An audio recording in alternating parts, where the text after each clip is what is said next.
The fastest way to lose belly fat, if you've ever heard this phrase, chances are you've tried it at least once in your life. A rapid fat-burning workout, an extreme diet, or a method marketed as a secret key that only the informed truly know. But if you pause for a moment and look at reality, you'll notice something strange. If all of those things truly worked as promised, belly fat wouldn't have remained such a persistent problem for millions of people over the years. And that's exactly where we need to begin, not with a method, but with a question. What is actually happening inside your body? Because the human body does not operate by the logic of marketing, it operates by biology. And biology doesn't care how fast you want to lose fat. It only responds to signals. This is a truth most people have never had clearly explained. Your body does not burn fat on command, nor does it reward effort if the internal signals are not aligned. You can train harder, eat less, try more, but if your metabolic environment is still sending the signal, "We are safe with the current energy," fat will not be used. Not because you're doing something wrong, but because your body is doing exactly what it was designed to do to survive. And once you understand this, you begin to see everything differently. You stop asking, "Why am I lacking discipline?" and start asking, "What signals is my body receiving?" This is a critical turning point because it completely shifts your approach to fat loss from fighting your body to working with it. Now look at a familiar reality. Some people seem to lose fat very quickly, while others do everything right, eating cleaner, training more, yet their belly fat doesn't change. That difference is not about willpower. It comes down to three quiet but incredibly powerful biological factors, things you can't see, but that determine the entire outcome. The first factor is insulin. Insulin is not the enemy. It is an essential hormone that keeps you alive. Every time you eat, insulin rises to help move energy into your cells. The issue is not that insulin increases, it's that it never gets the chance to come down. When insulin remains constantly elevated, your body receives a very clear message. Energy is abundant, there is no need to use stored reserves, and those reserves are fat. This creates a paradox many people experience. They eat less, they train more, they burn energy, yet fat doesn't decrease. Why? Because the body is burning glucose and glycogen, not fat. Fat remains locked behind the insulin signal. And when fat cannot be accessed, the body enters an uncomfortable state. Energy becomes unstable and hunger increases. You feel the need to eat more, not because you lack discipline, but because your body cannot access the largest energy source it has. The second factor is cortisol, the stress hormone. In nature, cortisol is an incredible survival mechanism that helps humans respond to danger. But in modern life, danger is no longer predators, it's deadlines, financial pressure, lack of sleep, and constant stress that you may experience every day without even realizing it. When cortisol stays elevated, your body shifts into emergency mode, and in that state, it does not prioritize fat, it prioritizes glucose.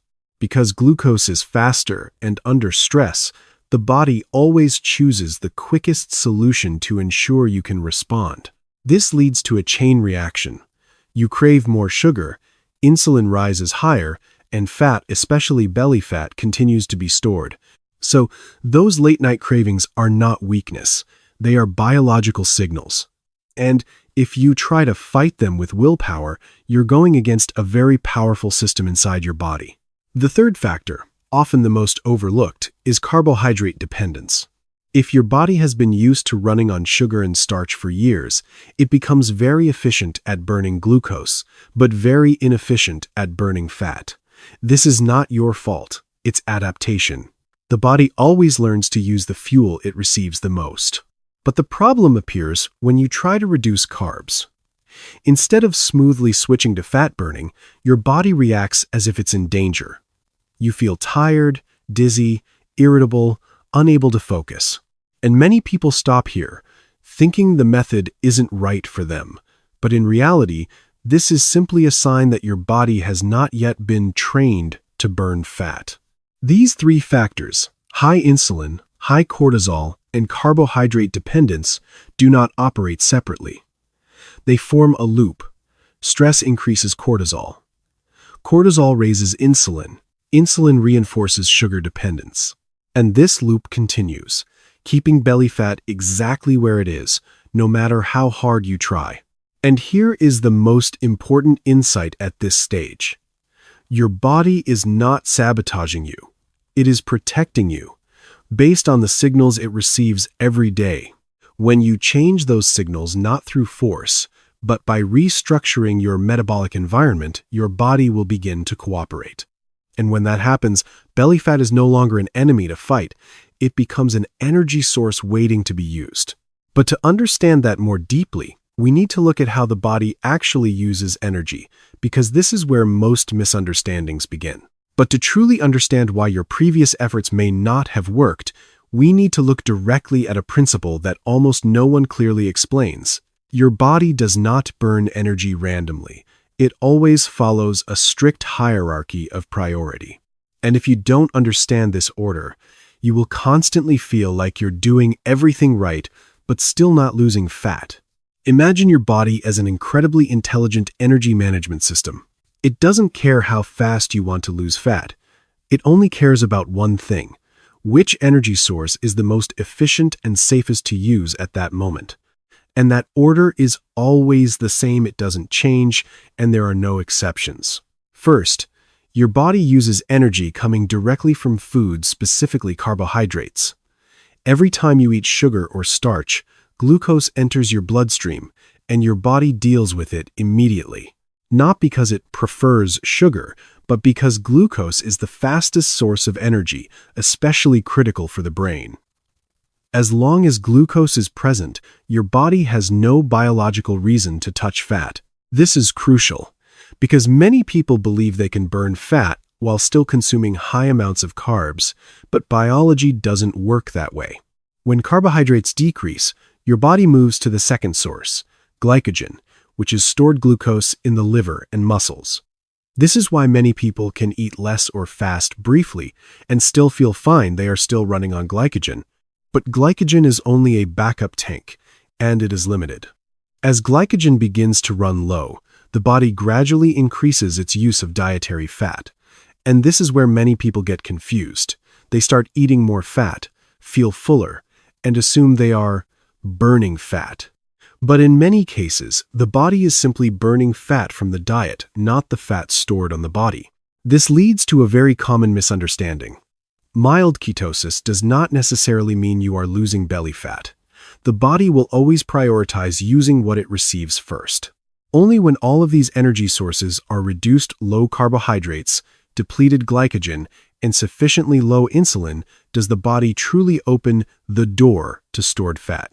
This is the final step, not because fat is unimportant, but because it is designed as a long-term energy reserve, used only when necessary. And this is exactly where most fat loss methods fail. You cannot skip this sequence. There is no workout, no food, no secret trick that can force your body to burn fat if insulin is still high and glucose is still abundant. This explains why many people train intensely, feel exhausted after workouts, eat healthy, yet their belly fat doesn't change. They are burning energy, just not the type of energy they want. Once you understand this, you realize a very important truth. Fat loss is not about burning more calories, it's about creating the biological conditions that force your body to use fat. This is a complete shift in mindset. Instead of asking, "How do I burn more?" you begin asking, "How do I leave my body with no choice but to use fat?" And the answer is not a single action, it is a coordinated system of signals. When insulin drops low enough, something very interesting happens. Your body becomes metabolically flexible. It no longer panics in the absence of carbohydrates. It can smoothly switch between energy sources. At that point, stored fat is no longer locked away. It becomes an available, ready-to-use fuel. And what you feel is not exhaustion, but stability. Hunger decreases. Energy becomes steady. You no longer feel the need to eat constantly just to maintain energy. These are the signs of a metabolism that is functioning properly. But to reach this state, you don't need an extreme method. You need a properly built system. And that system is based on a few clear principles, ones that are often misunderstood. The first principle is reducing sugar and refined carbohydrates, not because carbs are inherently bad, but because they are the strongest insulin signal. When you continuously consume refined carbs, insulin never has the chance to drop. And if insulin doesn't drop, fat will never be accessed. This doesn't mean you must eliminate carbs completely overnight. What matters is observing how your body responds. For many people, reducing to a moderate low-carb level is enough to create noticeable change. The second principle is training intelligently. This is where many people make mistakes. They think the harder they train, the more they sweat, the more fat they burn. But in a body that is already stressed and insulin-resistant, excessive high-intensity training can backfire. It raises cortisol, and as we've discussed, high cortisol prioritizes glucose and preserves fat. In contrast, simple activities like walking, light cycling, or low-intensity movement increase energy expenditure without triggering a stress response. It may sound too simple to be effective, but biology doesn't care about complexity, it responds to signals. The third principle is stress management. This is not a side factor, it is central. A stressed body will not burn fat efficiently, no matter how perfect your diet or training is. Sleep, circadian rhythm, and reducing constant stimulation all directly affect cortisol and insulin. And when stress decreases, you'll notice something very clear. Your body begins to cooperate instead of resist. The fourth principle is protein regulation. Protein is essential, but too much protein, especially lean protein, can be converted into glucose and subtly raise insulin. This is why some people eat very clean but still don't lose fat. They don't realize their body is still receiving the signal that there is enough glucose. And finally, the fifth principle is using fat appropriately. More fat is not always better. If you provide too much energy from dietary fat, your body won't need to use stored fat. The goal is not eat as much fat as possible, but to create balance, enough to stay satisfied, but not so much that your body never needs to tap into its reserves. When all of these factors begin working together, a powerful tool can be introduced: fasting. But fasting is not the starting point, it is an amplifier. When insulin is already low and your body is adapted to burning fat, fasting becomes natural. You don't have to force it, you simply no longer feel the need to eat constantly. And when you're not eating, insulin drops to its lowest level, and your body has no choice but to use stored fat. This is not force, this is biology. But if you try to fast while your body is still dependent on carbohydrates, you'll experience the opposite: stress, fatigue, intense cravings. And that's why many people try fasting and quit.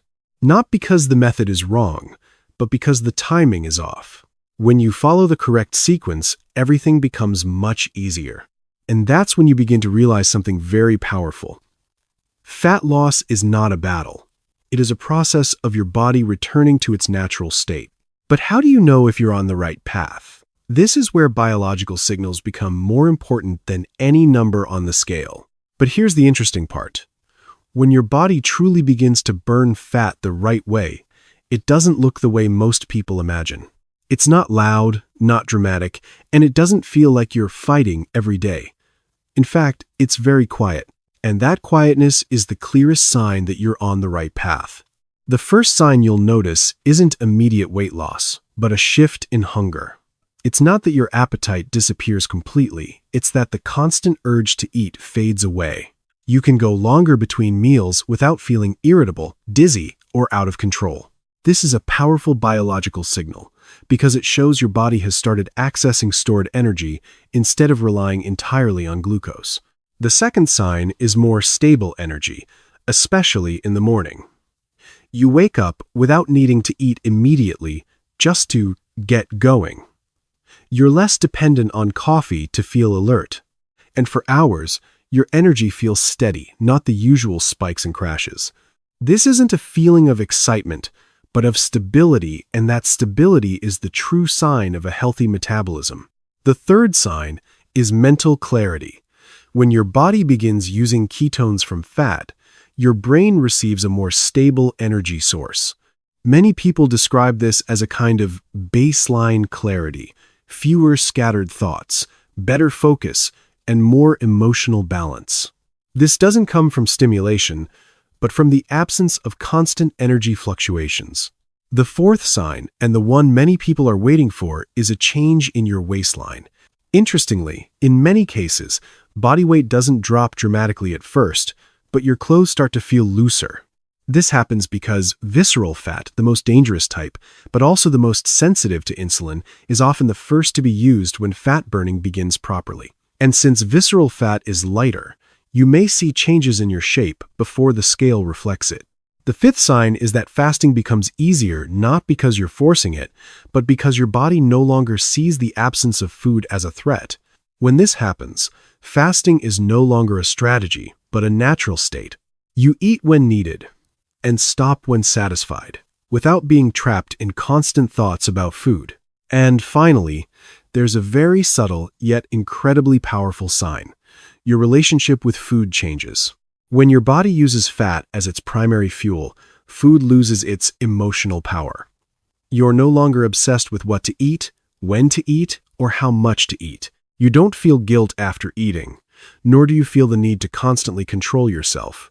You simply eat when your body needs it and stop when it's enough. This is when biology and behavior begin to align.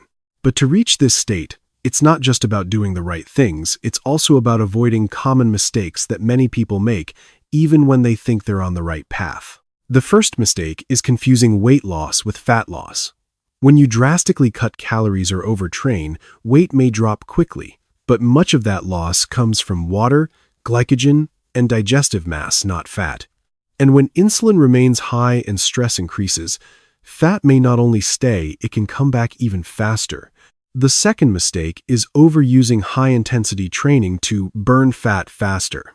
In a body that isn't metabolically stable, excessive intensity raises cortisol, and cortisol preserves fat, especially belly fat. You may sweat a lot and feel exhausted, but that doesn't mean you're burning fat. Exhaustion is not evidence of effectiveness. The third mistake is eating too much lean protein.